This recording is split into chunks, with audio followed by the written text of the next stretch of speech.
மீண்டும் மதுரையிலேருந்து விஜய்.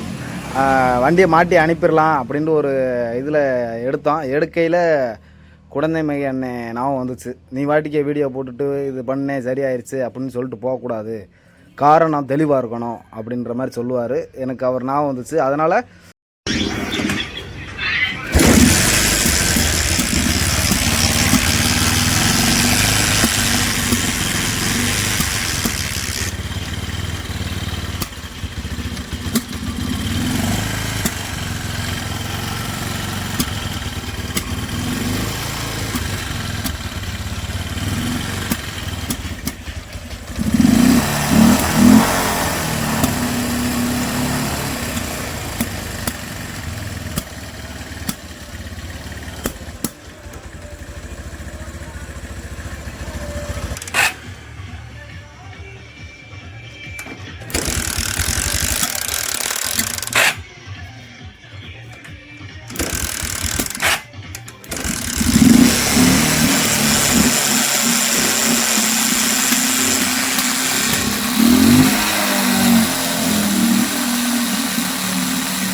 இந்த வண்டி பார்த்தீங்கன்னா பல்சர் 150, அதாவது பல்சர் 150 UG4.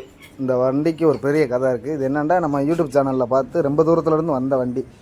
இந்த வண்டிக்கு என்ன பண்ணியிருக்காங்கடா, இன்ஜின் வேலை பார்த்துருக்காங்க. ஆஃப் இன்ஜின் வேலை, பேரல் கிட்டு புதுசு போட்டு ஒரு இன்ஜின் வேலை பார்த்துருக்காங்க. வண்டி அடைச்சோடி இருந்திருக்கு.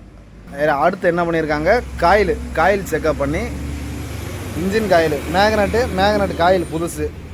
அதே மாதிரி சிடிஐ, இது வந்து டிஸ்கவருக்குரியது டிசி, இந்த காயில் ஒன்று புதுசு போட்டிருக்காங்க. போட்டு அதே மாதிரி கார்பெட்டர் ஒன்று புதுசு மாற்றிருக்கு. அதுக்கப்புறம் என்ன பண்ணியிருக்காங்க, வயரிங் கிட்ட மாற்றணும் அப்படின்ட்டு இருக்காங்க. வயரிங் கிட்ட பார்த்தீங்கன்னா தெரியும், பூரா டேமேஜாக தான் இருந்துச்சு. வயரிங் கிட்ட மாற்றண்டவும் கஸ்டமர் அங்கே ஏதோ வாக்குவாதமாகி, வேணாம் நீங்கள் வேலை பார்க்க வேணாம் அப்படின்னு சொல்லி கொண்டு வந்து 6 மாதம் வீட்டில் போட்டார். இப்போ நம்ம சேனலை பார்த்து கொண்டு வந்திருந்தார்.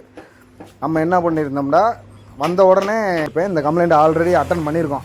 இப்போ இந்த வண்டியும் அதே ஃபால்ட்டு. எப்படின்னா, வண்டியை ஸ்டார்ட் பண்ணோம்னா ஒரு 40-50, அதாவது ஸ்லோ ரேஸு ஸ்பீடாக இருந்தாலும் சரி, டுப்புன்னு வெடிச்சிக்கிட்டே இருக்கும். ஒரு செகண்ட் டப்புன்னு வெடித்து வண்டி ஆஃப் ஆகிரும். நம்ம கஸ்டமர்கிட்ட சொல்லியிருந்தோம், இது வயரிங் வேலை மாதிரி தான் இருக்குது, கன்ஃபார்ம் வயரிங் கிட்டு மாற்றிடுங்க அப்படின்னு சொல்லி ஒரு வயரிங் கிட்டு ஒன்று புதுசு போட்டு விட்டான். புதுசு போட்டு அப்படியே புதுசு நம்ம மதுரைக்கு போய் வாங்குகிற டயத்தில் என்ன பண்ணிட்டோம், காயிலையும் செக்கப் பண்ணிட்டோம். இன்ஜின் காயில், மேலே இருக்க காயில், பவர் காயில் 3ஐயும் செக்கப் பண்ணிட்டோம். அதாவது இது டிஸ்கவர் காயில் அப்படின்ற மாதிரி சொன்னாங்க. இதுலேயும் ஓடும் அப்படின்னாங்க. இருந்தாலும் பார்ட் நம்பர் பார்த்து போடணும் அப்படின்னு கஸ்டமர்கிட்ட என்ன சொன்னேன்னா, ஒரு சிடிஐ வாங்கி போடணுங்க, போட்டு பார்த்துட்டு நான் அடுத்ததுக்கு பார்க்குறேன் அப்படின்னு சொல்லிட்டு வேலையை ஆரம்பித்து இந்த வண்டியில் பார்த்தீங்கன்னா இந்த பேட்டரி இருந்துச்சு, Z4 பேட்டரி. நம்ம Z7 அது இதுக்குரிய பேட்டரி போட்டாச்சு. போட்டு ப்ளக்கு 2 மாற்றி வயரிங் கிட்டு மாற்றிட்டோம். கார்பெட்டரை ஒரு தடவை க்ளீன் பண்ணி போட்டு பார்த்து, கார்பெட்டர் பார்ட் நம்பர் கரெக்டாக அப்படின்ட்டு UG4 UG5 அந்த இதை செக்கப் பண்ணி டைமிங் பார்க்க என்ன பண்ணோம், அங்கிட்டு டைமிங் வச்சு, அதாவது டீகம்ப்ரெஷனில் வச்சோம்னா டாப்பில் இருக்க டீ தலைகீழ வரும். அப்போ இந்த ப்ளக்கோட பைப்பை பிடிங்கிட்டு கீழே கூட டீ நேராக இருவதா அப்படின்னு பார்த்தா அது கரெக்டாக இருக்குது. அப்போ டைமிங் பக்காவாக இருக்குது. ஆனால் இதில் ஒரு விஷயம் என்னென்னா, வண்டி கரெக்டாக அந்த பெட்ரோலும் ஃபயரிங், அதாவது 14.1 அந்த ரேஷியோவில் எரியாமல் டீகம்ப்ரெஷன் ஆகுது. இது தெரிஞ்ச விஷயந்தான் எல்லா பேத்துக்கும். இது எதனால் நடக்குது அப்படின்ட்டு, சரி இன்ஜினை பிரிச்சுவோம். அதுக்கு முதல் பேரல் கிட்டு ஒரிஜினலாக, ஏன்னா UG3 UG4 UG5, அதாவது BS6 UG5 பேரல் கிட்ட வந்து அந்த பிஸ்டனோட டையாக மாறும். அதனால் இருக்குமா அப்படின்ட்டு இதை பேரலில் செக்கப் பண்ணோம். இது வந்து டூப்ளிகேட் போட்டிருக்காங்க, 149.5 cc அப்படின்றப்ப இதுவும் நல்லா தான் இருக்குது. அப்போ என்ன கம்ப்ளைண்ட்டாக இருக்கும், பெட்ரோல் பத்தலையா கரண்ட் பத்தலையா? அப்போ என்ன பண்ணோம், அங்கே நம்ம ஒரு பல்சர் ஒன்று நிற்கிது, அதுக்குரிய காயில் சிடிஐ எல்லாமே போட்டு பார்த்தோம் சரியாகலை. லாஸ்ட்டு என்ன பண்ணோம், கார்பெட்டரில் ஒரு டவுட்டு. என்ன டவுட்டுன்னா, உள்ளே இருக்க மெயின் செட்டை பார்த்தா தெரியும். பல்சருக்கு நம்ம UG3 UG4 UG5, அதாவது 180 இந்த மாடல்லாம் பார்த்தீங்கன்னா இன்னும் ஒரு ஓரிங் போட்டு இந்த ஹோல்ஸ் 4 ஹோல்ஸ் இருக்கும். இது பார்த்தீங்கன்னா 2 ஹோல்ஸ். அப்போ இதில் ஒரு டவுட் இருந்துக்கிட்டே இருந்துச்சு. நம்ம கம்பி, அதாவது கம்பியை வச்சு ஹோல்ஸை பெருசு பண்ணுவான். புதுசில் பெருசு பண்ணக்கூடாது அப்படின்னு சொல்லி ஒரு பல்சர் 180க்குரியது. அதாவது இது பார்த்தீங்கன்னா 110, இது 130க்குரிய மெயின் ஜெட்டையும் ஒரு பைலட் ஜெட்டையும் வாங்கி அதை இன்னும் கொஞ்சம் பைலட் ஜெட்டில் மட்டும் ஹோல்ஸு, அதாவது ஒவ்வொரு சைஸாக சின்ன சைஸு போட்டு அடுத்த ஒரு சைஸு ஹோல்ஸு கொஞ்சம் பெருசு பண்ணி மாட்டிட்டோம். மாட்டி இப்போ பார்த்தோம்னா வண்டி எப்படி ஓடுதுன்னு பாருங்கள். நான் அந்த வீடியோக்கும் இந்த வீடியோக்கும் டிஃப்ரெண்ட் இருக்கும்.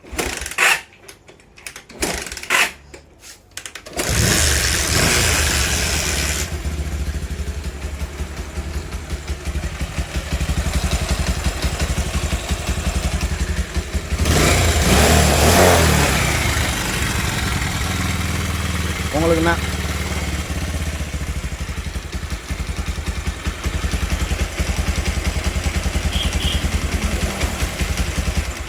ஆஃப் பண்ணிட்டேன். நைட்டு வந்து இந்த பிளான்ஸோட இந்த இதெல்லாம் போட்டிருக்க மாட்டேன். அது நாங்கள் அதுக்கு போட்டு பார்த்து அப்படித்தான் டவுட் இருக்கிறதுனால இதை ஒரு வீடியோ எடுக்குன்றதுனால இதை போடாமல் பண்ணியிருந்தோம். போட்டும் அதே மாதிரி தான் அடிச்சிச்சு. இப்போ சரி பண்ணியிருக்கோம். இந்த பிஸ்டனில் ஒரு 3 டயா வரும். அதுலேயும் டவுட்டு கஸ்டமர்கிட்ட சொல்லியிருந்தோம், எங்கள் இத்தனை வேலை இருக்கையில் என்ன பண்ணுறது. இருந்தாலும் பிஸ்டனு நான் இதை வரிசையாக வந்து தான் பிஸ்டனு இன்ஜின் டயா தான் மாறி இருக்கும், கலட்டுவோம். அதுக்கு முன்னே கார்பெட்டரில் நம்ம இந்த ஆல்ட்ரேஷன் பல வண்டிக்கு பண்ணியிருக்கோம். அதனால் இந்த ஹோல்ஸை பெருசு பண்ணி பார்ப்போம் அப்படின்னு பெருசு பண்ணேன். சிம்பிளாக ஒரு 10,000 ரூபா செலவு வரும். இதை பிரித்து மறுபடியும் ஏன்னா பேரல் கிட்ட மாற்றணும், சிடிஐ காயில் மாற்றணும். மாற்றி சரியாகாமல் போச்சுன்னா என்ன பண்ணுறது அப்படின்னு சொல்லி இந்த இதை மட்டும் மாற்றினா. இது பார்த்திங்கன்னா ஒரு 100 ரூபா செலவு, மொத்தம் அது 500 ரூபா, ஒரு 100 ரூபா செலவில் முடிஞ்சிச்சு. இதில் என்ன மேட்ருன்னா, அதாவது கரண்ட்டு கரெக்டாக வருது, பெட்ரோல் பத்தலை, அதனால் ரிட்டனு டீகம்ப்ரஷன் மாதிரி வெடிக்குது டப்புண்டு. இதுக்கு இன்னொரு காரணமும் இருக்குது. பிஸ்டனோட டயா, அதாவது பிஸ்டனோட உயரம் குறையும் நம்ம வேறு மாடல் போட்டால். அப்படி மாற்றி போட்டாலும் குறையும். இது டூப்ளிகேட்டாக இருக்கனாலையும் குறையலாம். குறைஞ்சிருக்கு. அதுக்கு ஏற்றாப்புல நம்ம பெட்ரோலை கொஞ்சம் சேர்த்து கொடுத்துருக்கோம். அதனால் பிரச்சனை சரியாயிடுச்சு. இதனால் மைலேஜ் அடிக்கத்தான் செய்யும். கஸ்டமரு செலவு இப்போ நம்ம அதை கம்ப்ளைண்ட்டை சொல்லியாச்சு. நீ அவங்க பார்க்கணுண்டா ஃபுல்லாக பார்த்து கொடுத்துருவோம். மீண்டும் மதுரையிலேருந்து விஜய். வண்டியை மாட்டி அனுப்பிடலாம் அப்படின்ட்டு ஒரு இதில் எடுக்கையில் குழந்தை மைய அண்ணன் ஞாபகம் வந்துச்சு. நீ வாட்டிக்கே வீடியோ போட்டுட்டு இது பண்ணேன் சரியாயிருச்சு அப்படின்னு சொல்லிட்டு போகக்கூடாது, காரணம் தெளிவாக இருக்கணும் அப்படின்ற மாதிரி சொல்லுவார். எனக்கு அவர் ஞாபகம் வந்துச்சு. அதனால் இன்றைக்கி ஒரு, அதாவது நம்ம பல்ஸ் பாயிண்ட் 2 வீலர் குரூப்பில் இருக்க எல்லா பேத்துக்கும் மிகப்பெரிய யூஸ்ஃபுல்லாக இருக்கும். என்னென்னா நான் படித்து தெரிஞ்சுக்கிட்டது, அதாவது கார்பரேட்டரை பற்றி ஒரு முழு விளக்கம் உங்களுக்கு சொல்கிறேன். என்னென்னா வண்டி அடைக்குது, மைலேஜு, இந்த மாதிரி நம்மக்கிட்ட அதிகமான கஸ்டமர் வருவாங்க. அதை கண்டாலே நம்ம விலகி போயிடுவோம். அப்படி விலக வேணாம். அதை பற்றி ஒரு மைனூட்டாக இன்னும் கொஞ்சம் உள்ளே போய் தெரிஞ்சுக்கிட்டோம்னா இன்னும் ரொம்ப ஈஸியாக இருக்கும் அப்படின்றத பற்றி ஒரு வீடியோ. ஆனால் நான் படித்ததை வச்சு எனக்கு நான் அனுபவத்தினால இந்த ஒரு வீடியோ போடுறேன். லாஸ்ட் வரைக்கும் பாருங்கள். வீடியோ கொஞ்சம் லென்த்தாக போகலாம். லாஸ்ட் வரைக்கும் பார்த்தீங்கன்னா உங்களுக்கு சிம்பிளாக புரியும். என்ன காரணம்டா, இதில் நான் சொல்லியிருப்பேன், பெட்ரோலு அல்லது காற்று இது 2 ஏதோ ஒன்று இல்லை, அதனால தான் வண்டி அடைக்குது அப்படின்ற மாதிரி சொல்லியிருந்தேன். இது என்ன இதை நம்ம எப்படி தெரிஞ்சுக்கலாம் அப்படின்னா, வந்து ஐடியல் 14.7 இந்த ரேஷியோவில் வந்து ஃபயரிங் ஆகும். அதாவது ஒரு மடங்குக்கு 14 புள்ளி காற்று, 7 மடங்கு 7% பெட்ரோல் அந்த இதில் இயங்கும். இதில் ஏதாச்சும் ஒன்று குறைஞ்சிச்சு கூடுச்சு அப்படின்னா, இப்போ காற்று குறையுதுன்னா என்ன பண்ணோம்னா, ரிட்டன் வந்து காற்று வந்து டீகம்ப்ரஷன் ஆகி வெடிக்கிற மாதிரி பின்பக்கம் வெடிக்கும். அதே இது உங்களுக்கு பெட்ரோல் கூடிருச்சு காற்று குறைஞ்சிருச்சு அப்படின்னா என்ன ஆகும்னா, சைலன்சர் வந்து கருப்பு புகை, அதாவது ஒயிட் ஸ்மோக் வராமல் கருப்பு புகை அடிக்க ஆரம்பிக்கும். ப்ளக்கு அடிக்கடி கருப்பு அடிக்கும். அதாவது கருப்பு புகை அடித்து பெட்ரோலோட அளவு குறைஞ்சா கூடுனா என்ன நடக்கும்னு இந்த பிடிஎஃப்பை பாருங்கள். ப்ளக்கு இப்போ இதில் பார்த்தீங்கன்னா நான் சொல்லியிருந்த மாதிரி ரிட்டன் காற்று, அதாவது சைலன்சர் ரிட்டன் வந்துச்சு. இந்த வண்டியோட ப்ளக்கு இதை பார்த்தீங்கன்னா உங்களுக்கு தெரியும், ஒயிட் அடிச்சிருக்கும். ஒயிட்டு பழுப்பு நிறமாக வராமல் ஒயிட்டாகவே இருக்கும். இந்த மாதிரி ஒயிட்டு, அதாவது ரிட்டனு இந்த ஏர் வந்துச்சுன்னா காற்று உள்ளே பத்தலை அப்படின்னு நம்ம அந்த வண்டி ஓடையில் நம்ம அதை பற்றி தெரிஞ்சுக்கலாம். அதே இது கருப்பு புகை அடிச்சிச்சு, ப்ளக்கு ரொம்ப கருப்பு அடிக்குது அப்படின்னா அதிகமாக பெட்ரோல் போகுது, அதாவது கார்பெட்டரில் கம்ப்ளைண்ட்டு அப்படின்னு நம்ம தெரிஞ்சுக்கலாம். இதுக்கு கரண்ட்டு பக்காவாக இருக்கணும். கரண்ட்டு நீங்கள் ஒரு சென்டிமீட்டர் அந்த லென்த்து வச்சு பார்த்து கரண்ட்டு கட் ஆகுதா அதை மைனூட்டாக யோசிக்கணும். கவனம் தான். அதாவது கரண்ட்டு கட் ஆகுதா, வண்டி ஆஃப் ஆகுதா. கரண்ட்டு கட் ஆகி ஆஃப் ஆச்சுன்னா கரண்ட்டில் ப்ராப்ளம். வண்டி ஆஃப் ஆனதுக்கப்புறம் கரண்ட் கட் ஆச்சுன்னா கார்பெட்டரில் ப்ராப்ளம். இதை நம்ம அதை மைனூட்டாக கவனிச்சுக்கிட்டோம்னா கொஞ்சம் ஈஸியாக இருக்கும். அதே மாதிரி கார்பெட்டரை பற்றி இப்போ நம்ம இன்றைக்கி என்ன பண்ணியிருக்கோம்னா உங்களுக்கு புரிய வைக்கிறதுக்காக செட்டை கழட்டிட்டேன். இது பார்த்திங்கன்னா வண்டியோடு வந்தது. வண்டியில் புது கார்பெட்டர் மாற்றிருக்காங்க. அதோட செட்டை பார்த்தா தெரியும், ஹோல்ஸ் ரொம்ப கம்மியாக இருக்குது.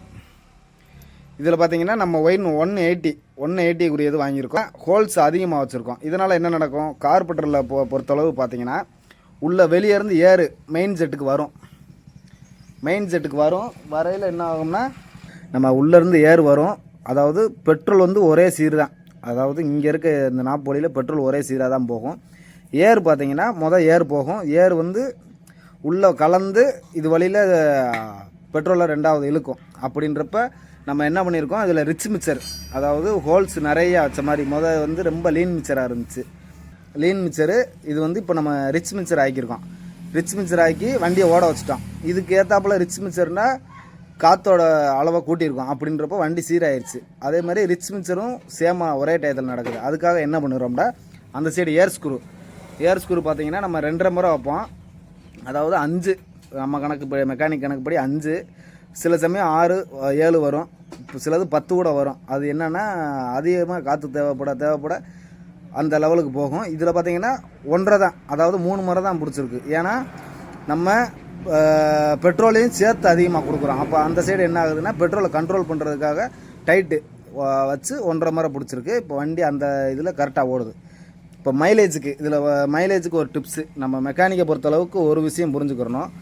நம்ம ஏர் ஸ்க்ரூ அட்ஜஸ்ட் பண்ணுறோம்னா அது எதனாலன்னா, இப்போ இங்கே பார்த்தீங்கன்னா ஒரு மடங்கு பெட்ரோலு இது சொல்லியிருந்திருக்கோம். அந்த லெவலுக்கு என்ன ஆகும்னா, இப்போ பிஸ்டனோட தம்மு நம்ம பிஎஸ்ஐ பார்ப்போம். பிஎஸ்ஐ 170 அந்த கணக்கு, 175, 80 அந்த ரேஞ்சில் இருந்துச்சுன்னா நீங்கள் ஏர் ஸ்க்ரூ கரெக்டாக இருக்கும். அதாவது பெட்ரோலோட மிக்சரு கரெக்டாக இருக்கும்.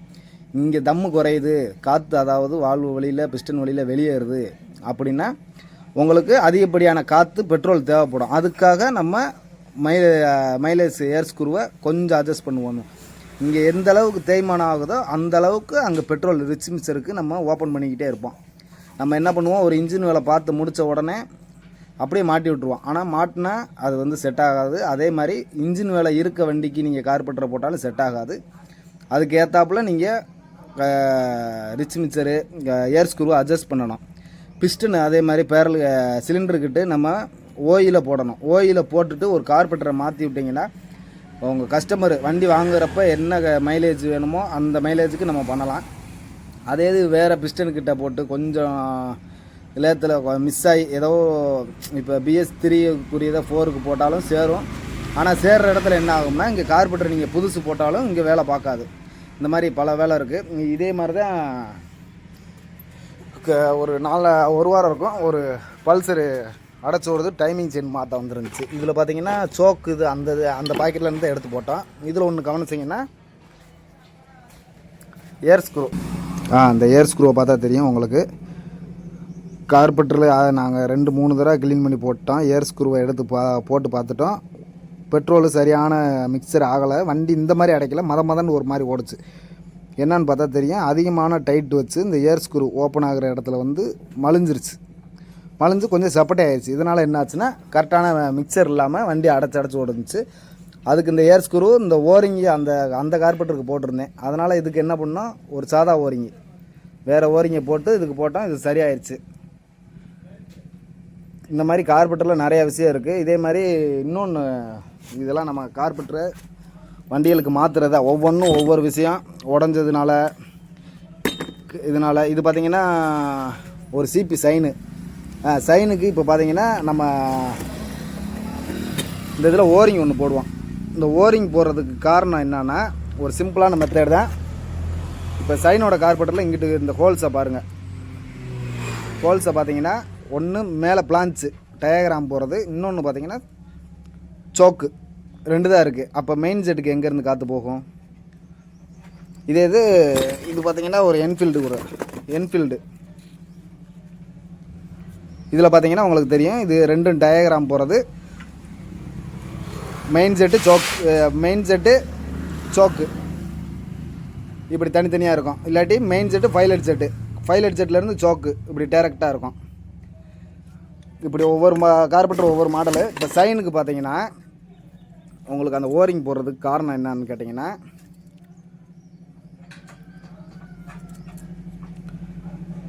இங்கேருந்து ஏறு சோக்கு வழியில் போய், அதாவது சோக்குக்கு போய் சோக்கு வழியில் டாப்புக்கு போகும்.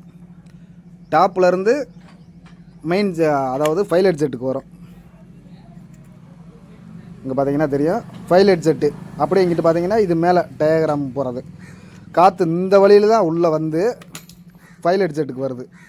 இப்போ என்ன ஆகும்னா, நீங்கள் ஆக்சிலேட்டரை கொடுக்கையில் அது ஓப்பன் ஆகையில் உங்களுக்கு இங்கேருந்து ஏறு டேரெக்டாக வந்துச்சுன்னா, ஹோண்டா சைனு யூனிகானு இங்கேருந்து டேரெக்டாக வந்துச்சுன்னா டக்குன்னு சிலைடு தூக்கணுன்னே மெயின் ஜெட்லேருந்து ஏர் போகும். உங்களுக்கு ஏர் வந்து ஒரு சுற்றி உள்ளே வரதுனால நீங்கள் திருகையில் டக்குன்னு இங்கே வந்து அந்த பெட்ரோல் வெளியே வராமல்